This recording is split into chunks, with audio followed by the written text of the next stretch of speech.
Gwapa kaya ni siya in person. Huwag mong subukan kay masisira buhay mo. Ako dai buotan na ba ako daya. I'm trying. I'm still in the process nga nagbuotan ko. Ayaw gyud ko kuan ni dam kay na. Ayaw gyud. Basig after 1 year and 4 years mukalit ra kag buka diha nga igna na pug kag ako mo'y naguna-una. Kuyaw ra ba mo? Pagbalsan natay isyu, may open forum na ba dayon mo? Ayaw gyud ko labda kay napa ko sa still in the process.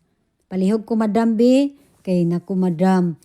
Kay kung kitang duha kumpara atong dagway mas gwapa man pud nimo. Oy, ayaw gyud madam kay naku masisira ang buhay mo madam. Sinasabi ko na sa iyo madam. Naraba ko sa I'm still in the process nga trying to control my emotion. Ayaw gyud ko glabda kay basig tingala na lang pug ko ani glab imsuklan ti ka. Pareha ng uban ba 4 years na nakalipas wa bagay isa nako na meet in person. Pero maging makakuan sa kuan murag way sala. Ug balsan maigla na ko ako'y gauna-una.